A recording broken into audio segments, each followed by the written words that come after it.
Hi, my name is Jessica Siegel. I teach journalism at Brooklyn College. And I want to re-welcome you and the other people who've joined us to the 8th CUNY Journalism Conference. I want to introduce Dana Kennedy. She is, a senior editor for the New York Times who's involved with career development, staff recruitment, and diversity initiatives. She was previously assignment editor for the National News at the Times Miami bureau chief, business and financial reporter, and won a Pulitzer Prize for national reporting in that famous series, which I hope you all read, on how race is lived in America. She's currently writing a book called The Journal for Jordan, which she'll tell you about later. It came out of her own experiences and some articles that she wrote for the Times. Our second guest is Simone Bridges. She was a student in the first New York Times Student Journalism Institute in 2003, an internship where college students report, copy, edit, and design a newspaper from scratch. That fall, she started as a news assistant at the New York Times and worked at almost every desk of the paper. After 2.5 years, she's now she became a news assistant and web producer at New York Times Digital. And now she's at The Style, and she's a T-Style magazine producer where she repackages the newspaper stories for the web and creates multimedia packages. So you can get a little bit of a taste of just between these two people personifying the changing nature of journalism. So why don't we have both of you talk about how you both got into journalism, starting with Dana. Good morning, everyone. First of all, I'd like to thank you all for coming in to be with us. I think the best place to start is for me to talk a little bit about how I got to the Times and the arc of it. And I asked Simone to come here today because we were very proud of her. And I just wanted you to hear directly from someone who was sitting where you are not long ago. I've been at the Times for literally 12 years, 12 years.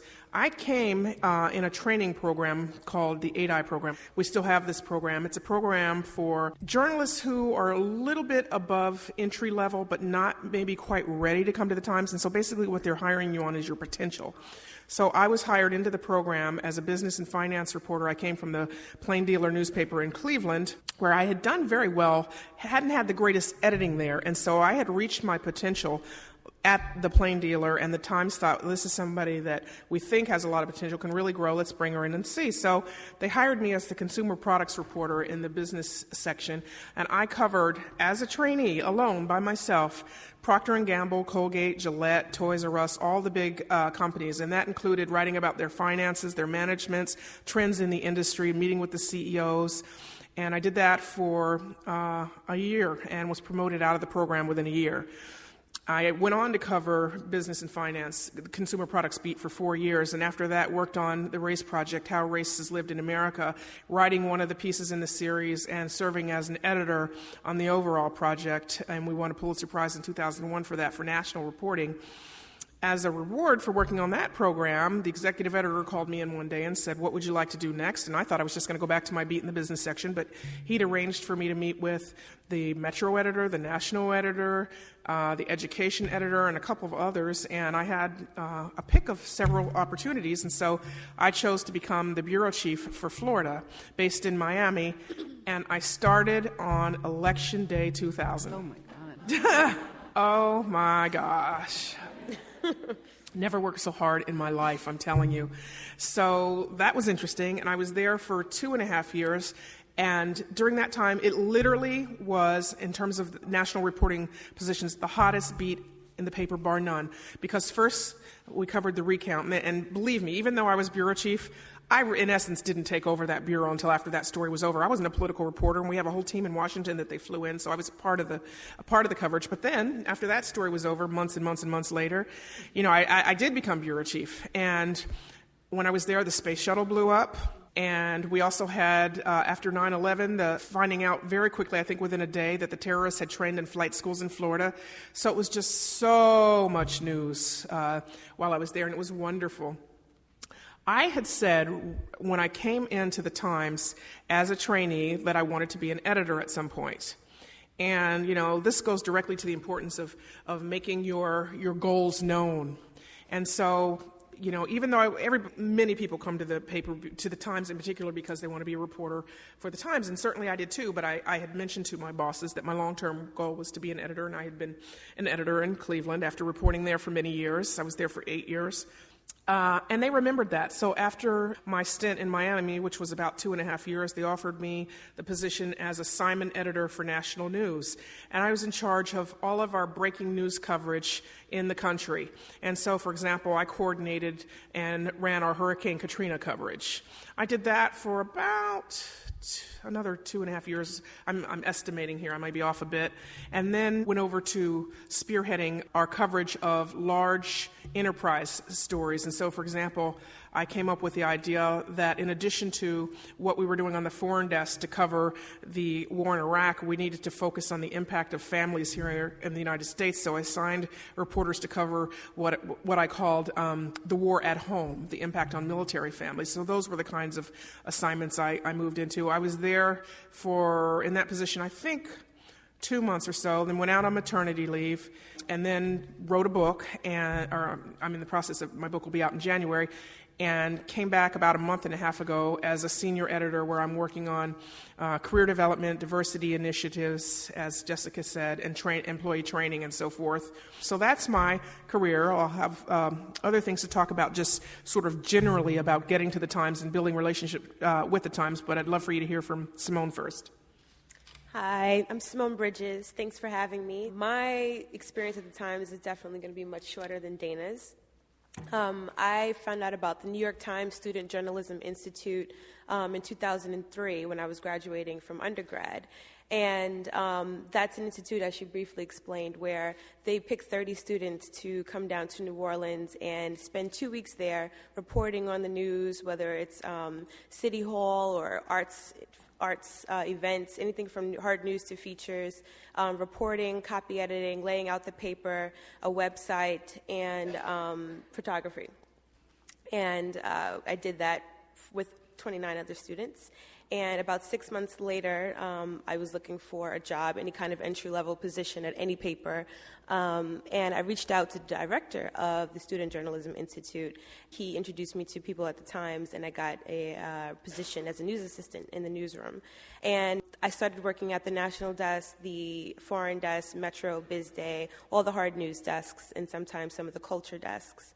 And there I learned not only what I learned in school in terms of the fundamentals of journalism, but really journalism in action. You know, you can learn in your textbook, but being sent to Yankee Stadium to interview George Steinbrenner when he's not the most accessible man, that to me is really learning the fundamentals of journalism. Why don't you tell them what a news assistant is? Oh, okay, I'm sorry. No. As a news assistant, your responsibilities are to answer the phone. You are the liaison between the desk, the editors at the desk, and the copy desk and the reporter. So, like I said, I worked mainly at the foreign desk, so I had to talk to all the foreign correspondents. I had to make sure that their copy came into our system and passed it on to the first set of editors. We had to write the page 2 summaries that go in the newspaper, and on deadline while we're doing 6 other tasks. And some of those tasks, besides answering the phones, were the New York Times is a hospital, you're the nurses. The editors are the doctors, you're the nurses. So you make sure that everything goes smoothly, that editors don't have to ask where so-and-so's copy is. Even if they're getting shot at in Iraq, you have to locate that person. All of them have 4 cell phones. You have to call every single cell phone, find them. And it's hard to do that. You have to learn how to be diplomatic and have very good communication skills under pressure, as well as get your own administrative tasks done. So I did that for a couple of years. I never entered the New York Times wanting to be a reporter. I wanted to be a copy editor. So I established relationships with other editors inside the New York Times, and I basically approached them and said, hey, can we do sessions? Because I know that you guys don't hire, copy editors straight out of college. Your bar is very high in terms of editing. So what can I do to work with you over time to fine-tune my editing skills? And so that's what I did, along with doing legwork for stories, and that's part of a news assistant job too. Your job is to answer the phone, but if they send you somewhere, then you need to grab your pad and go. And if they want a quote from someone, come back with a quote. If you don't, that's on you. And so I did that for a couple of years, and then an opportunity opened up for me at the website. And that was around the time that the Times had decided that we're going to integrate And that's the big I, and that I holds a lot of weight. But what that really means is covering news over more than one platform. We have the print version, but now we have this other medium, the web, that the web is not a new thing, it's been around forever, but how can we translate what goes on into the paper and onto the web? And so I moved over to the website, I got that position, and after a year of doing that, someone quit at the style section. I've always been interested in fashion, so I applied for that position, and that's what I've been doing ever since.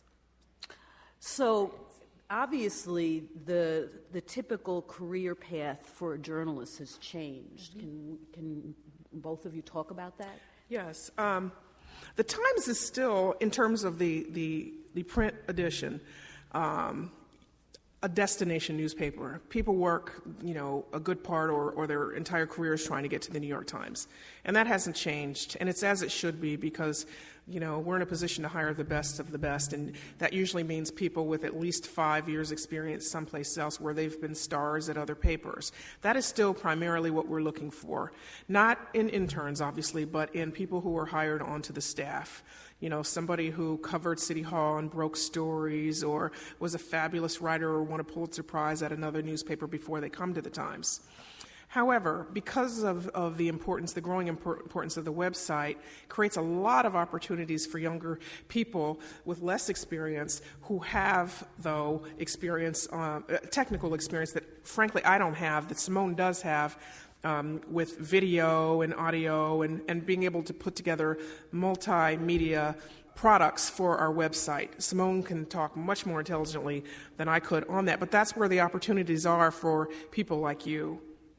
So, as I say, we're primarily looking for experienced, seasoned reporters and editors, but also people who have the digital component. In terms of internships, we're looking for seniors or graduate students who, for the most part, now we would look at resumes of people who don't have a lot of daily experience, but there is preference given to people who've had internships, young journalists who've had internships at other daily newspapers, whether it's a small paper, like the Newark Star Ledger, or a big paper like the Washington Post. On the website, there are a lot of opportunities. We have producers who are primarily responsible for taking what goes in the newspaper and putting it online. And we have multimedia producers who their only responsibility is to conceptualize a story in terms of using Flash or mainly Flash, but to take a static graphic that goes in the paper and say, okay, how can we make this more engaging and more educational and more informative, but online. And so they collaborate with the maps people, the graphics people at the paper, and they translate whatever goes in the paper onto the website. And we have photo producers, photo editors. They do the same thing that you would at at the newspaper. But there are some differences in photo production for what goes on. Your eye is a little bit different, color is a little bit different, but the bottom line is the same. The fundamentals of journalism do not change. We don't alter our photos. There is a very thin line between doctoring photos to make it look good or to make it presentable or clear, as opposed to doctoring photos and making it false. So that's something that if you're interested in photography, whether you're shooting or you're editing, then that's something you should keep in mind. Also video, audio recording, telling stories through multimedia in terms of sound over still images. We call those audio slideshows, or just video, which obviously is video. When you're a writer, you interview someone differently than you would for just audio, or you interview someone differently if you were doing a video. But regardless, you're trying to tell the story. So that's some of the most important things to remember. But we have positions open for all of those things. Our video unit is a separate unit from the website, even though we work together, and they're a much smaller unit than the website. The website has grown over the last 2 years from when I started, it was about 25, 30 people, and now it's about 60 people. So it's doubled in the last 2 years. And they're very choosy about the web producers and web editors that they hire. And the reason is because they want someone with very experienced journalism background. It doesn't have to be print, but they want to make sure that you realize that getting your facts right is important. Just because it's audio and it's going online, if someone says that they're the CEO of some corporation and they say it on a mic, doesn't make it any different from you writing it down in your pad. You have to fact check. The same quality is important, sound quality, video quality. All of it is under the New York Times name and brand. And I use the word brand not to say that now it's just a product and it's not journalism, but it is a brand. You read the New York Times, you expect it to be at a certain caliber. And so that is across the board. And they want to make sure that when they hire someone, that they're not just like, oh, this is the website. We can do whatever because it's just the website. You know, the deadlines are faster. Your deadline is basically now all the time. There is no 4 o'clock, 8 o'clock, 10 o'clock. It's now. When it's done, it goes up. And it's vetted by editors. But again, it's got to be right. So when they're looking at resumes, they'd like to see people with, you know, either an interest in multimedia, but someone that can say that I've done some multimedia and I can tell the story. I can write a story as well as produce a story. That's terrific. That's a great overview, and it's an overview I couldn't have given because people in the industry my age or older, this is for us. We got into the business because we like typewriters and telling stories. I don't know what a flat, what did you say? Whatever that is. And so right now, what we're trying to do is train people like me to be able to work across the other side to digital. I remember, obviously the internet is growing so much, and in terms of people getting their news there, that's where it is now. But I remember being in, and this is not unusual, in Florida covering a train wreck where I think 7 or 8 people died, and this was several years ago. And I mean, I had to drive out in the middle of nowhere in the boonies in Central Florida to get to this place by like 3:30. You know, the National Transportation Safety Board had a press briefing.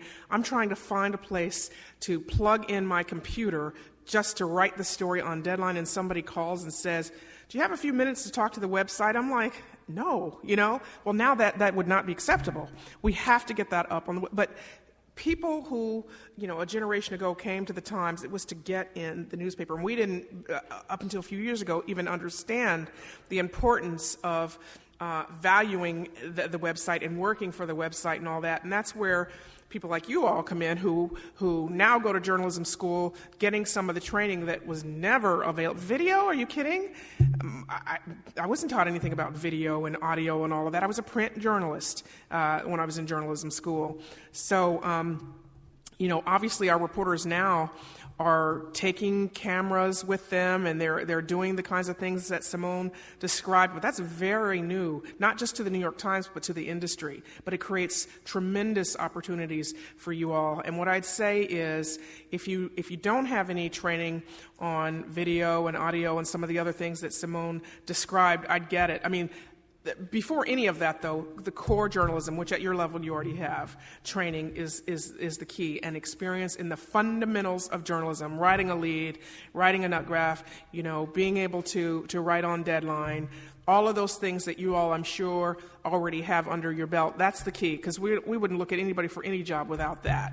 But the digital side is opening up tremendous opportunities. In fact, it's the only part of the, I say paper, I guess I should say, the newsroom that's actually growing right now. So maybe you can expand a little bit more on what kinds of skills should they be accumulating to end up at a place at some point in their career like the Times or another CNN or other places like that? I can only speak to the Times, but again, and I can't stress this enough, the first thing you need is the fundamentals and the basics. That has to be just solid, because at this level, competing at this level where you could at any day be sent to speak, with the President of the United States or a governor or, on a big national breaking news story, we just can't have and don't have people who can't do that flawlessly. So your basics and entry-level experience is the most important thing. Beyond that, what we look for in digital, again, I'll turn it over to Simone because I don't even know the terminology and most of it. Well, I'd like to start off by saying in April, I participated in a digital media workshop at CNN in Atlanta at their headquarters. And being at the Times for 5 years and then going down to CNN and seeing how they're integrating from a broadcast angle, it was very broadcast to website, was very interesting to me because when you come from a print background, you're used to writing print stories, and I said the interview process is a little bit different. But for them, it was the same thing, the fundamentals of journalism. But I think if you don't have any multimedia skills, then the first thing you should do is get yourself a digital recorder, if you don't already have one. And then learn how to edit learn how to edit the audio, and you can do that with any software. Forgive me if I'm telling you stuff that you already know, but Pro Tools, Soundtrack Pro, GarageBand is even like an old school one. But any kind of basic Audacity that's on a PC, you don't have to have a Mac if you want to do audio recording, but any kind of basic audio editing, because that way, when you do your print stories, you can, if there's emotion that's coming through, or even a good quote, if it's a business story, then it's not an emotional thing. If there's a good quote that you want the user or reader or listener, whatever, to hear, just to convey a certain point, then it would be a nice option or addition or complement to your print story to just put a little blurb in there. Not a blurb, that's a print term, but just a little track that says, okay, this is what the CEO of some corporation said, and then this is the opposing view from another CEO, and 1 minute each. That's a nice addition, because when people are reading the story, that's kind of the summary of the story, is the main point from one CEO and another point from the opposing guy, and that's kind of how we think. We think on a couple of different levels. How can I tell, what is the story, and how can I tell this story? How can I tell it in photos? How can I tell it in print? How can I tell it in sound? And how can I tell it in video? How can I tell it in interactive graphic? Those are the ways that we think of every single story. And I don't want to misguide you and say that every story has a story to be told in every medium. That is not true. Sometimes I think when we first started integration, it was like, we have to do video, we have to do interactive graphic. And it's like, well, there is nothing to show, So I think be careful of that. Think to yourself, the same way you would write a print story, think to yourself, what is the best way? Do I start off with an anecdotal lead? Do I start off with a hard news lead? What is the best way to draw the person in and let them really know what the story is about? And the same should go through your mind when you're thinking of how to tell the story through multimedia. And so, like I said, get a recorder if you don't already have one. Play around with some basic editing software, whether you have a Mac or a PC. Also, if you have an eye for photos, if you don't have any experience with photos, I'd say pick up a camera, because the New York Times is one of the few papers in the country where all the departments were very compartmentalized. So there's the web people, there's the multimedia people, the graphics people, the regular producers, the photo producers, the video people. But when you go to a smaller paper, you're a reporter who has a deadline, your print version, your 1,000 words to do at 8 o'clock, and then you should have a video up by midnight, and then maybe some audio clips in by somewhere between 8 and midnight. And then you should be working with the photo person to do some kind of photo slideshow. That is how a lot of other journalists are doing it throughout the country, regardless of age, regardless of schooling. So the more well-rounded you are, the better an asset you are to your publication, but the better equipped you are to tell the story. And so I think you had asked specifically about software. I'd say pick up a video camera. If you need any information, you can go to Media Bistro, Journalism Jobs, any of the regular websites. And I'd say take a close look at job descriptions, because they'll be able to tell you how much multimedia experience they're looking for. And if you get in an interview chair, ask them what kind of multimedia experience you're looking for, because then you have more information when you walk away to know, you know what, I don't have any, so let me get some. So if you don't know Photoshop, learn it ASAP, because regardless of where you go, whether it's a newspaper, a magazine, or just you want to be a freelancer, that's another thing. If any of you are looking to freelance, you need to pick up all the skills, because then you can approach any publication and say, you know what, well, I know you're doing this print story, or I have this idea, and I can give you everything. And most people aren't going to turn that down. If your story is worth something, they're not going to turn down you giving them an entire package to just publish on print and put online. So that gives you more ammo, so to speak, over other freelancers.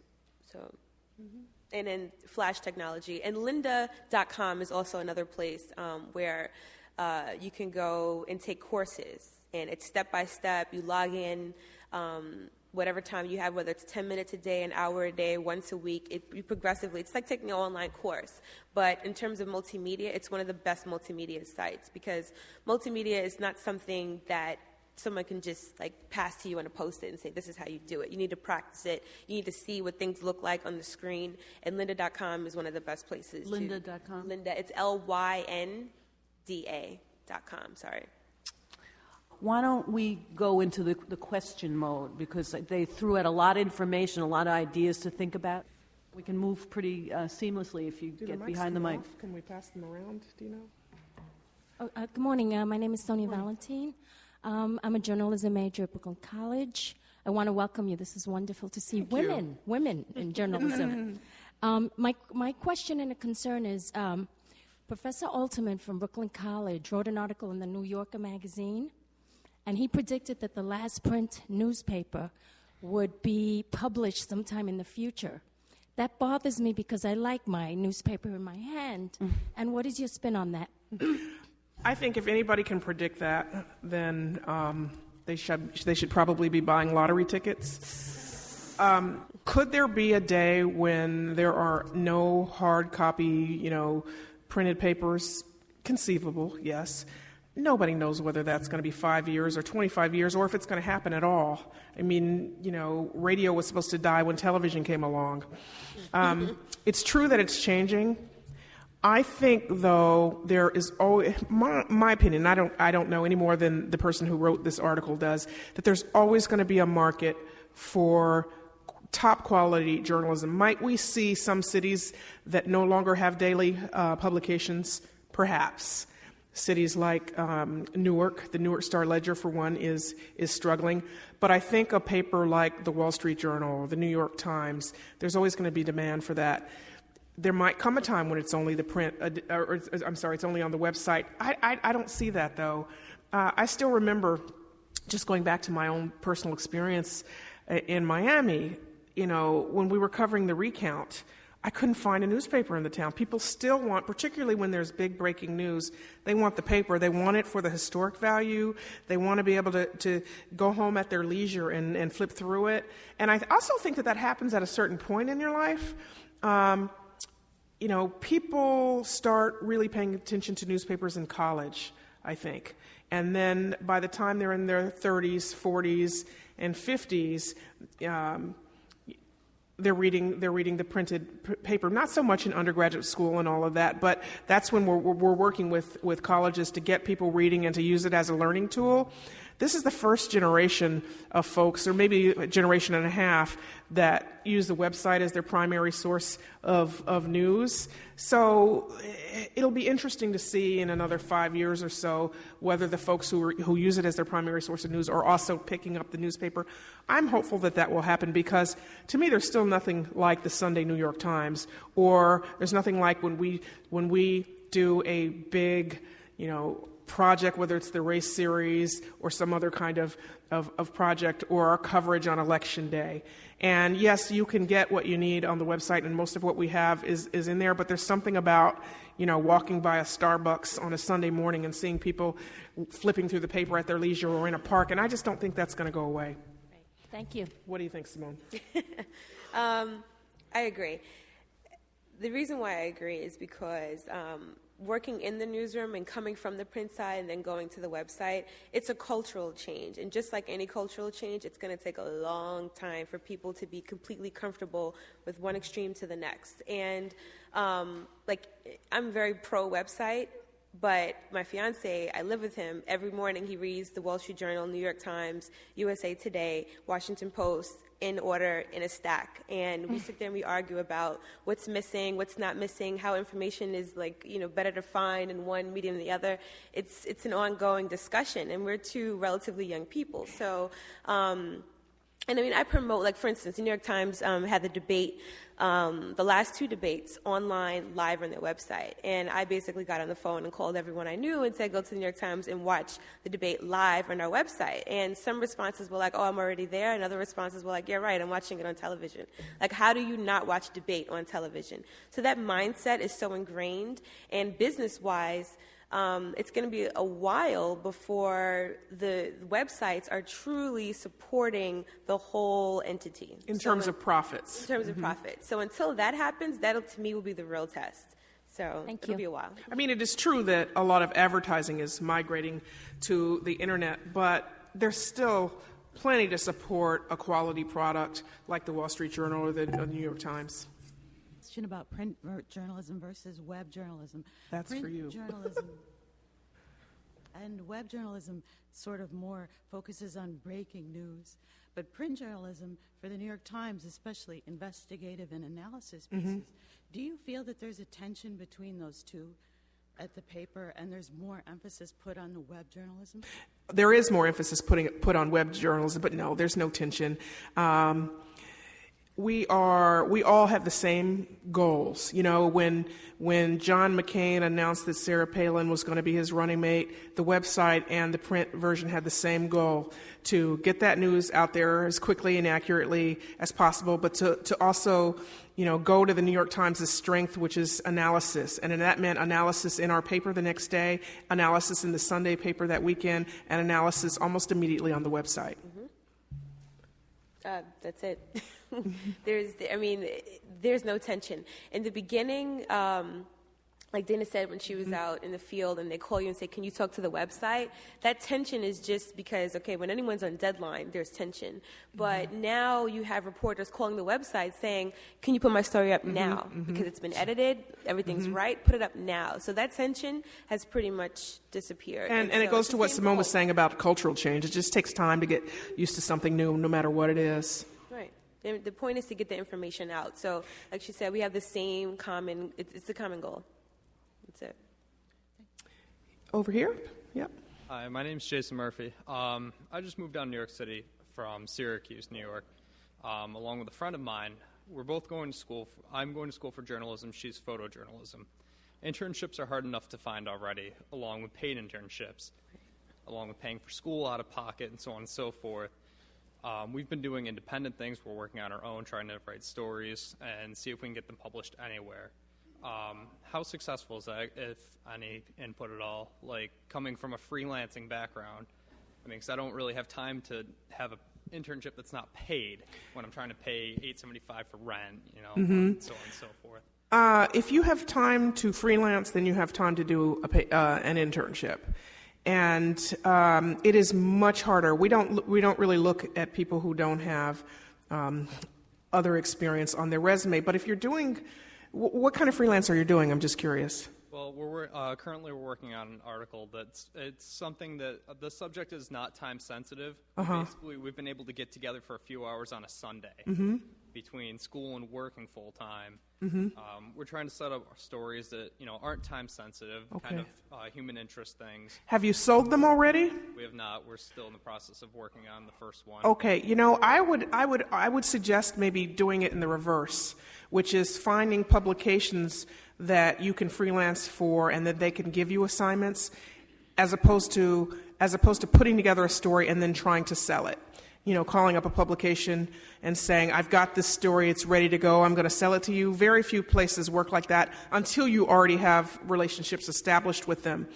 I did work with a lot of freelancers when I was assignment editor for national news. We call them stringers.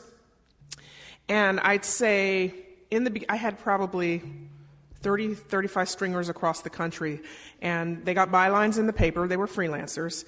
But most of them had been interns, or they work at smaller papers and worked as stringers for us when they were on their days off and so forth.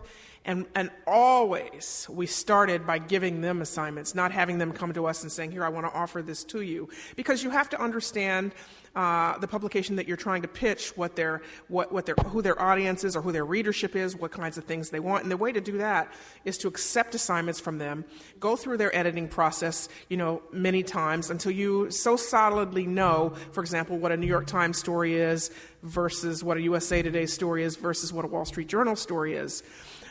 Over time, as I became more comfortable with the stringers' work and trusted them more, I would start taking pitches from them and say, that's a great story, go out and do that. But it's very, very rare to have somebody just call up a publication, present them with an opportunity to buy their package. So I would say, look at the publications that you want to work for and try to become a stringer or a freelancer who accepts assignments rather than prepackaging. That would be my best advice. Does that answer the question or no? Yeah, basically. Yes. Do you want to follow up? No. Internships? You were asking about internships? I'm trying to think of a question to follow up, but it's not really coming. So. Okay. All right. Thank you. Good morning. Hi, my name is Joya. I go to Baruch College, and I would like to. This question is for Simone. I would like to know how could I use what I'm learning in class. I take a TV journalism class, and we have to produce 6 videos. And how could I transfer that into my resume? Like, how could I show that when I'm trying to get an internship and let them know that I have experience in working and producing and editing and reporting my work? Well, first I want to say I hope that you know that you should tailor your resume to whoever you're giving it to. So if you're applying for internships or entry-level jobs that have to do with TV and video, then you should have skills at the top of, like the same way you'd have objective or your name and your address. You should have your skills at the top. And what do you edit in? It's a program on Mac. We're only on our second production, so I really don't remember the name of it, but I know it's on Mac. Okay. Yeah. It's probably Final Cut Pro, but my point is that you should put what skills you have, meaning what software that you know how to use, and then if you're not whipping up videos quickly, then I would say you should use language like proficient in or, can't, like something that says, I know how to use it, but don't expect me to meet like a deadline in 6 hours type of, or be, or if you put that on your resume, make sure when you're, conversing with someone that you say, I learned how to use it in class, but definitely put it on your resume. And you can just list it with semicolons, and whatever other software that you've touched more than once, I'd say that you should put proficient in or, basic skill set level, something to that effect. But listing it is fine, and then if you have done actual videos that you've completed or just helped on or even assisted on, then put that in like multimedia features, like just have a subsection on your resume. And then I would have, do you have your own website? No, not as yet. I would go to WordPress. And WordPress is very, very easy. And if you're not already familiar with it, it's a content management system, and it's pretty much the most basic one that exists.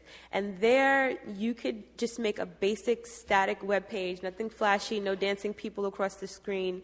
And you can just have links to all the features that you've helped produce or have produced. And that's just one place where you could link to in your resume, because a lot of people want a paper copy and they want an electronic copy. And if you give them one place where there's a compilation of everything that you've ever done, then they can look and they can click on the features and see like what you've done, and then you can have a summary under each one and say this story's about this, and then another sentence that'll say this is what I did. I just shot it. Next one, I did the editing, or I assisted, or I held the lighting, or whatever it is that you did. But I suggest having one local place where you can put links to all your work, because people, they want to get a taste of what your experience is. And for things that are visual, why not just have it in one place for them, Okay. And I have another question for you. Mm-hmm. I wanted to know, how did you transfer from doing business type news into doing style type news? I'm not really too sure as to what you actually do dealing with fashion, but if you can just tell me how the transition was between the two. That'd be great. Well, I wasn't doing anything involving business. I wasn't doing payroll or newsworthy OT. stories. Okay. Like hard news versus features. Is that what you're asking? Yeah. Okay. Well, again, the fundamentals of journalism don't change. So everything I had learned in school and at the New York Times internship, the Institute, that doesn't change just because you're doing features. And I had always had an interest in fashion. Of course, interest doesn't really get you the job.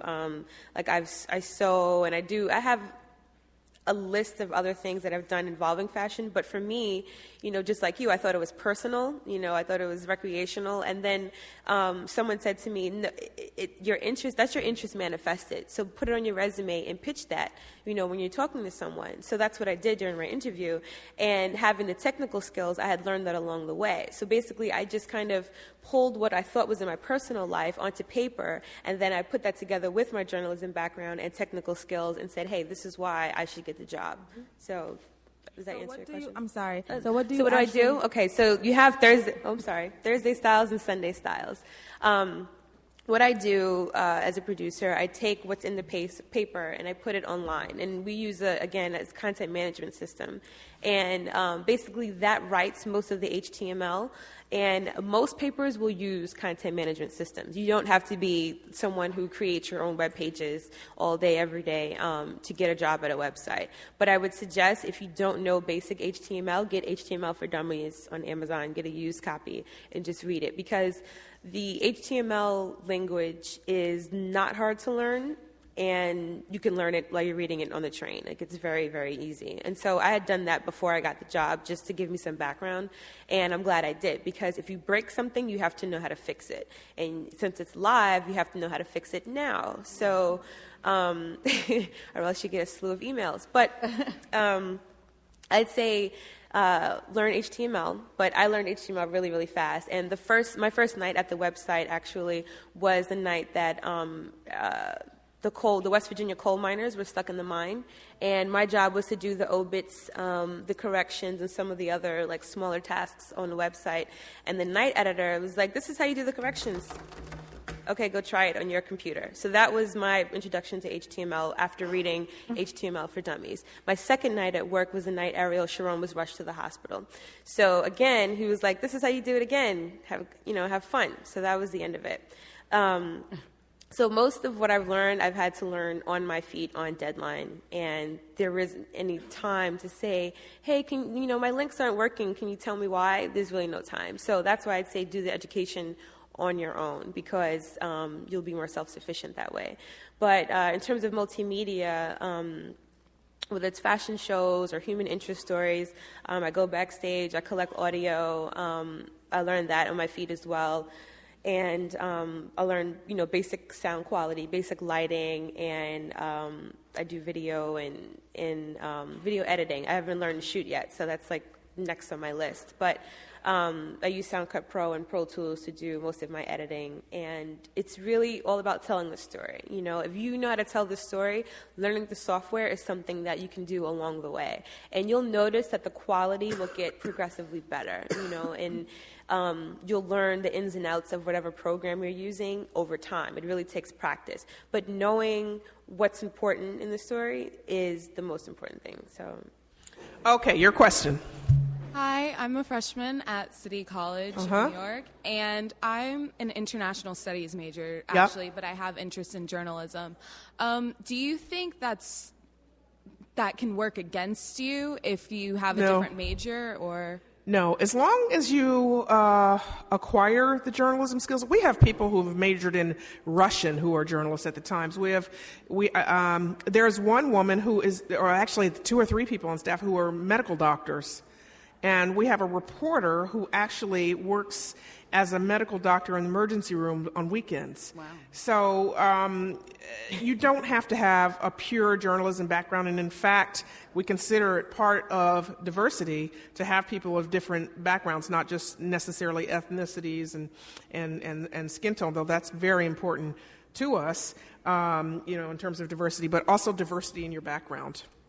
And also, because I am so young, I haven't had much internship experience. You're a freshman? I'm a freshman. Well, I'm not surprised at that. I'd be surprised if you did have any. Exactly. I did volunteer at my communication department in my city, actually Tallahassee, Florida. But what can I do to get more experience? Are there more institutes I can get involved in? There are, but I would younger? say the first thing is to establish a relationship at the Tallahassee Democrat. Call up, go over there and say, hey, can I hang out on my 2-week winter break from Christmas or my month winter break from Christmas, and maybe either do some research, work as a news assistant or a research assistant, and maybe the following year they'll let you either have an internship or write something. I did that. I'm from a small town in Kentucky, and I think it was my freshman year I asked them if I could come and work for free, and they ended up actually paying me for that one. And just for 2 weeks I worked there. So you can start by establishing a relationship with your hometown newspaper. But yes, institutes count. And by next year, sophomore year, that's still a bit early, but you can actually start applying for internships at different places. Thank you. And also, I just want to say